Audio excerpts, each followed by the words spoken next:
Good morning, everybody. The House Judiciary Committee will come to order. I sound like this. Nothing I can do about it. Please bear with me.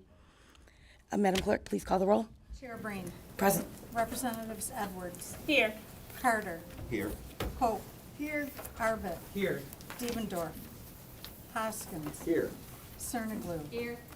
Fink. Here. Wenzel. Here. Wozniak. Here. Outman. Here. Johnson. Madam Chair, you have 11 members present. You do have a quorum.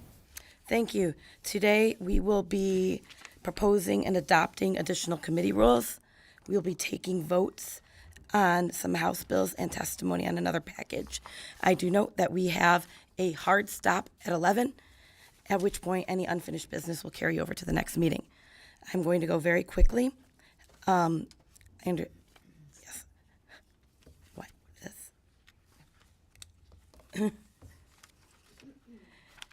We are going to be you're going to be taking up an additional committee role regarding testimony to clarify our procedures. And I understand before we do this that Representative Fink has something he'd like to say.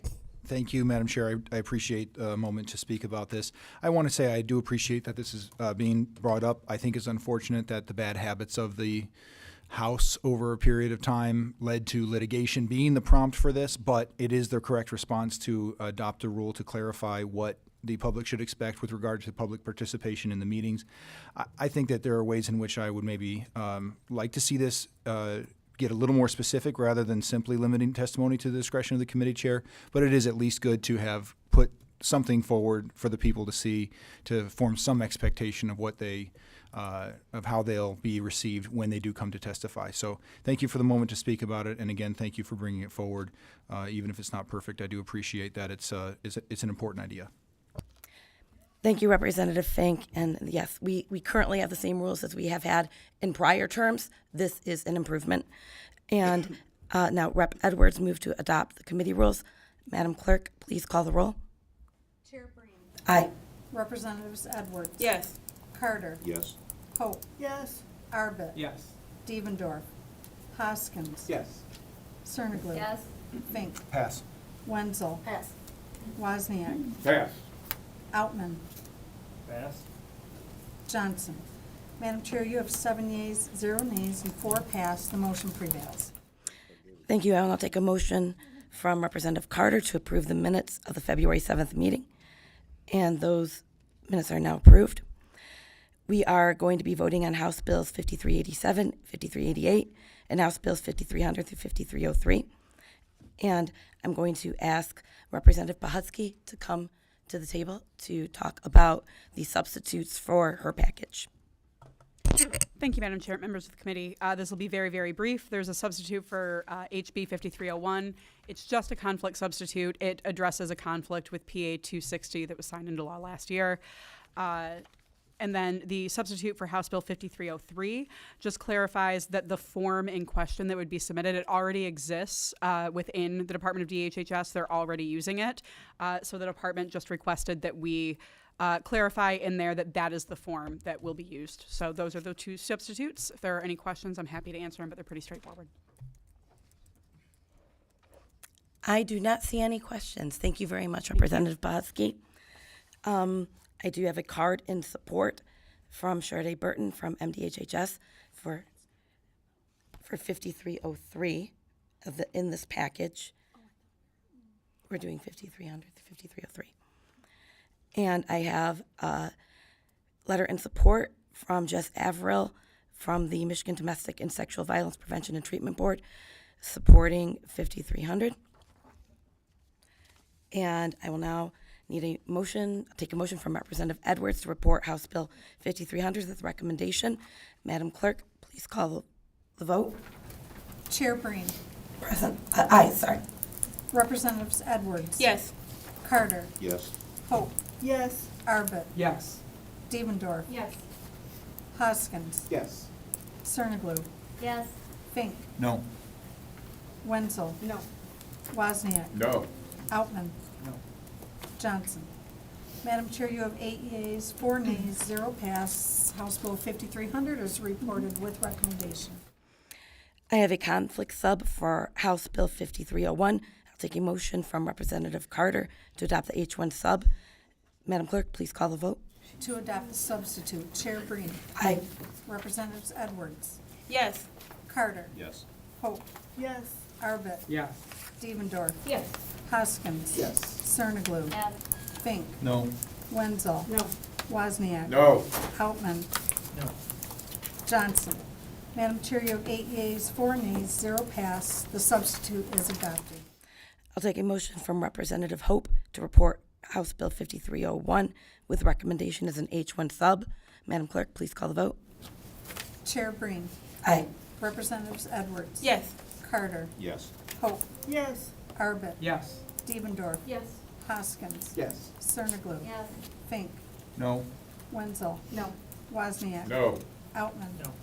Johnson. Madam Chair, you have 8 yeas, 4 nays, 0 pass. House Bill 5301 is reported with recommendation as substitute H1. Thank you. I'll take a motion from Representative Arbit to report House Bill 5302 with recommendation. Madam Clerk, please call the vote. Chair Breen. Aye. Representatives Edwards. Yes. Carter. Yes. Hope. Yes. Arbit. Yes. Stevendorf. Yes. Hoskins. Yes. Cerniglu. Yes. Fink. No. Wenzel. No. Wozniak. No. Outman. No. Madam Chair, you have 8 yeas, 4 nays, 0 pass. House Bill 5302 is reported with recommendation. Thank you. I have a substitute for House Bill 5303. And I'll take a motion from Representative Devendorf to adopt the H1 substitute. Madam Clerk, please call the vote. Chair Breen. Aye. Representatives Edwards. Yes. Carter. Yes. Hope. Yes. Arbit. Yes. Stevendorf. Yes. Hoskins. Yes. Cerniglu. Yes. Fink. No. Wenzel. No. Wozniak. No. Outman. No. Johnson. Madam Chair, you have 8 yeas, 4 nays, 0 pass. The substitute is adopted. I will now take a motion from Representative Hoskins to report House Bill 5303 with recommendation as H1 sub. Madam Clerk, please call the vote. Chair Breen. Aye. Representatives Edwards. Yes. Carter. Yes. Hope. Yes. Arbit. Yes. Stevendorf. Yes. Hoskins. Yes. Cerniglu. Yes. Fink. No. Wenzel. No. Wozniak. No. Outman. No. Johnson. Madam Chair, you have 8 yeas, 4 nays, 0 pass. The motion prevails. Thank you. We will now move to House Bills 5387 and 88. I have a substitute with technical changes for House Bill 5387.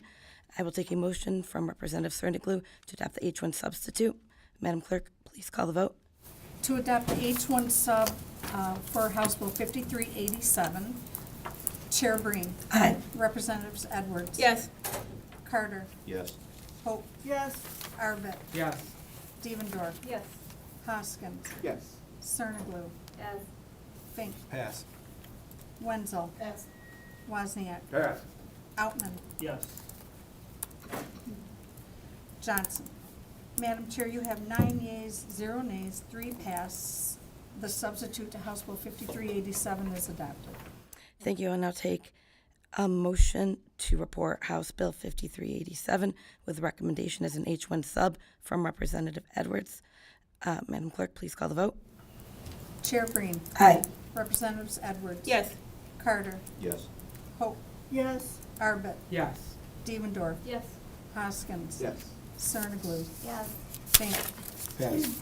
Wenzel. Yes. Wozniak. Pass. Outman. Yes. Johnson. Madam Chair, you have 9 yeas, 0 nays, 3 pass. The motion prevails. Thank you. There is a substitute for House Bill 5388. I will take a motion from Representative Hope to adopt the H1 sub. Madam Clerk, please call the vote. Chair Breen. Aye. Representatives Edwards. Yes. Carter. Yes. Hope. Yes.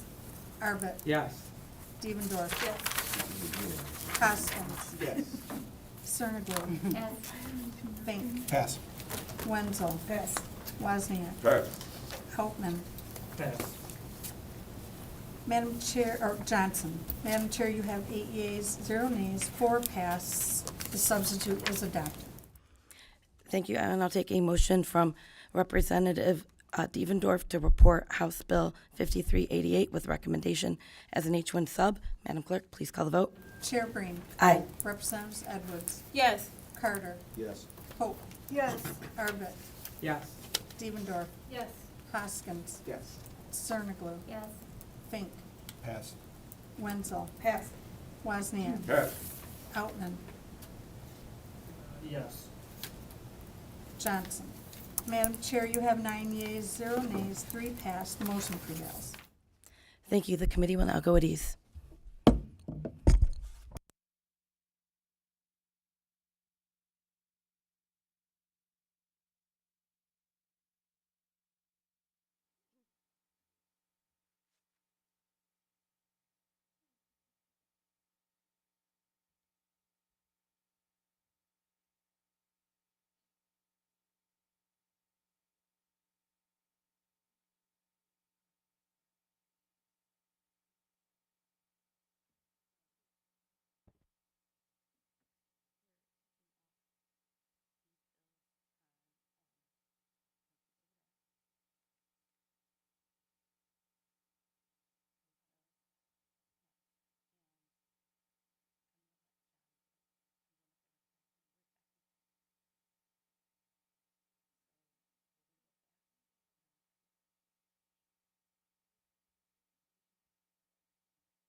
Jeez, that's squeaky. Squeaky. No squeaking.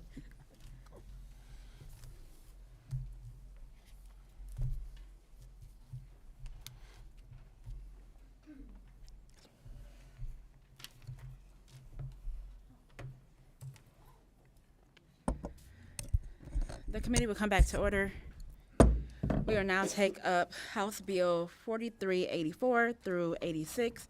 Chair Breen, Representative Roth will be giving testimony. Thank you, Madam Chair. I'm going to be very brief because that's what I have to be. House Bills 5384 through 86 allow a buyer to recover possession of a premises through a summary proceeding after the expiration of an agreement where, after a sale, the seller is temporarily allowed to occupy the premises.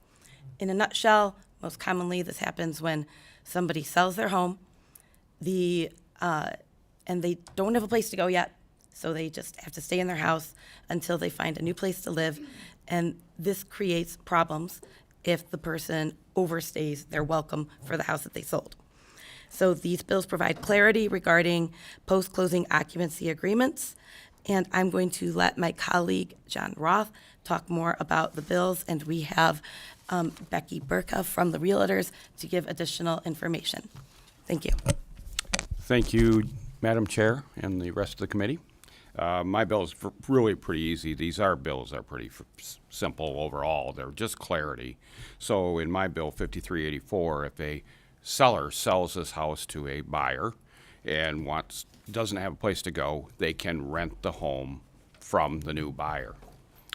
What this causes in some cases is, in some jurisdictions, this might be considered a short-term rental. Well, that's not what we are. We're not, it's not a short-term rental. That's the point. This is just a clarity of that they can rent this going forward, and this lays it out much more clear than it did before. So this is not short-term rentals at all, but we want to make sure that clarity's out there. So that bill's very easy. 85 is just more of agreement between again, seller and buyer, and the rental agreement that's part of this. It just clarifies it very easy. It is not a rental situation at all. So we want to make that clear. It is pretty simple. Representative Breen's bill is in the case that somebody doesn't want to move out after their rental agreement is over. It provides procedures to work much better. So the bills are very, very pretty simple overall. I really like the package, and I will turn it over to my friends here right of me. Yeah, we do have Becky and Gail from the Realtors here as well. Thank you, committee members, and thank you, Chairwoman Breen, for bringing this important issue before the committee. My name is Becky Burke. I'm here with Gail Anderson on behalf of Michigan Realtors to express a strong support for these bills. We believe that they provide clarity and they encourage intelligent planning for both buyers and sellers. For many years, but especially over the last several years, while the real estate market has been extremely competitive, we've seen a trend where a transaction includes the right for a seller to hold over and not relinquish possession of the property for a specific amount of time before the new buyer takes possession. Often, this arrangement is intended to allow the seller just time to determine their next step, usually because the sale of their property went quicker than the purchase of their next property. However, the practice of granting post-closing occupancy is not defined. It's not a defined practice in Michigan law. Because the practice is not defined by law, there are occasions where the goals of the parties are not formalized in a way that distinguishes their arrangement from a traditional landlord-tenant arrangement, or in a way that contemplates the consequences of a property issue when the seller, still occupies that property. So, for instance, insurance considerations and who's the responsible party if the roof leaks or if the furnace fails or, if an appliance breaks. These are areas that the party should address in a post-closing occupancy agreement, which will naturally just look different from a traditional residential lease agreement. We believe that by defining these practices in law, it will be more likely that post-closing occupancy agreements will be more refined, and that will help avoid costly disputes between buyers and sellers. As Michigan law currently stands, it is unclear as to whether and to what extent the various statutes governing residential landlord-tenant matters apply to a seller's post-closing occupancy arrangement. These Michigan statutes regulate both the contents of residential lease agreements and also the handling of security deposits. But typically, a post-closing occupancy agreement isn't going to comply with those statutory requirements because the agreement made between a buyer and seller is just not going to look like an agreement made between a traditional landlord and tenant. So hypothetically, if a post-closing occupancy agreement is deemed to be a residential lease, and then if it's treated as such, then a buyer becomes a landlord, and they are subject to numerous regulations that just aren't really appropriate in this context. So, for example, they would have to use a lease form that advises tenants of their rights under the law. If the buyer landlord asks for a security deposit, they have to use a statutory inventory checklist and then deposit the security deposit in a separate bank account and then comply with really detailed notice requirements. The lease would have to contain provisions explaining the rights of seniors to terminate the lease. If the buyer landlord would have an obligation to mitigate damages in the event that a seller breaches the lease. And then if a buyer landlord uses an improper lease form, the seller might be entitled to compensation. These are all protections that make sense when we're talking about traditional landlord-tenant relationships, but these post-closing occupancy arrangements between buyers and sellers are just really unique occupancy situations, and because these situations are so distinct from a traditional landlord-tenant relationship, it seems overly burdensome to apply the current statutory requirements for residential lease terms and security deposits to these arrangements between buyers and sellers. Under the current law, there's also a question as to whether the new homeowner can use the eviction process that's outlined in the Summary Proceedings Act to remove a seller and then take possession if necessary. If the new homeowner can't use that eviction process, then it's not clear as to what the correct legal process would be in a post-closing occupancy situation.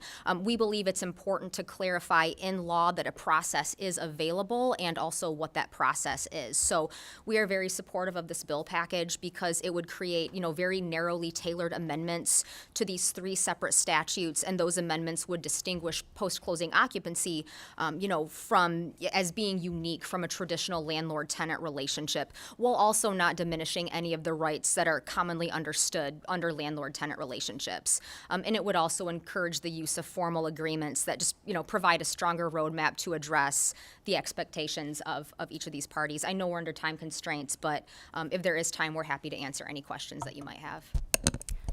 Madam Chair, if I may, I'm just going to wrap up by saying this, make sure that landlord-tenant relationships are not created inadvertently with a closing agreement. And it is not about short-term rentals. We don't talk about short-term rentals. Sorry. Those of us that were here last term have PTSD from short-term rentals. And I'm hoping that the committee would show the grace to hold any questions until either after committee, or we can carry the conversation on till next week. We currently do have a couple of questions, but the committee is going to go at ease. Okay.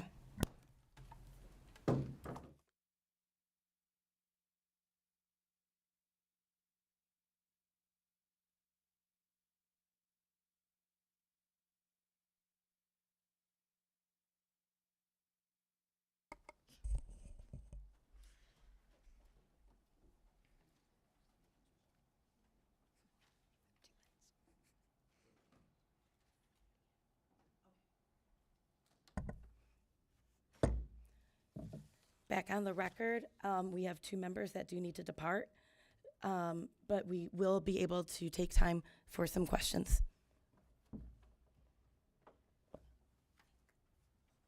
Representative Fink. Yeah, and I mean, we can, of course, follow up on this later. I think I'm supportive of the general concept without really any hesitation here. It makes a lot of sense to me that this is a unique situation, and so it needs to be addressed uniquely. Something I really hadn't thought, and I've also had discussions with Chair Breen and others about this topic over the past maybe year, so I'm not coming to this completely green, but I didn't think about this until this question until just now, which is, I mean, there are other requirements, external requirements outside of just like what has to be in a lease and what have you, but, warrant of habitability and things like that a landlord has, even if there is no lease.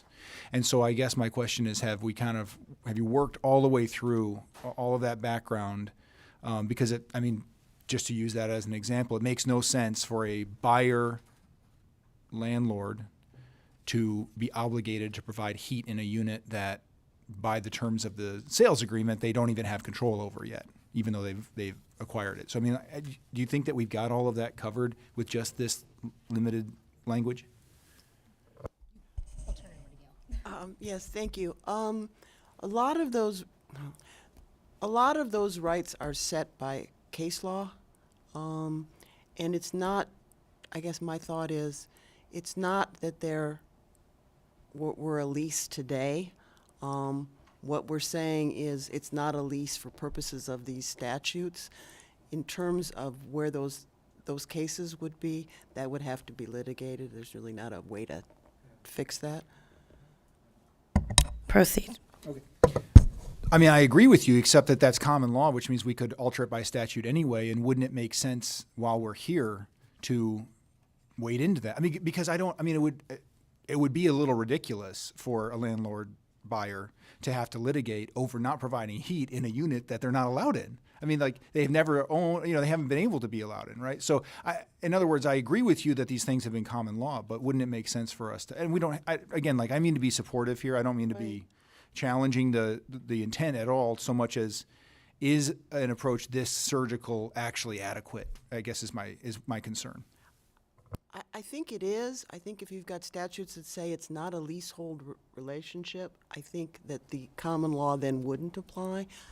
You could, of course, clarify it that way, but I would think if you have statutes that say it's not a landlord-tenant relationship, that would in of itself follow. Okay, that's helpful. Thank you. Mm-hmm. Thank you, Representative Wozniak. Thank you, Madam Chair. Will this put any restraints on the post-closing occupancy agreement that has been currently used for the last 60 years? No, it will not. And in fact, it will encourage the use of them. I think lots of lawyers discourage the use of post-closing occupancy agreements because they're afraid that then it looks like a lease and then all of these requirements apply. So they tend to just rely on what's in the purchase agreement.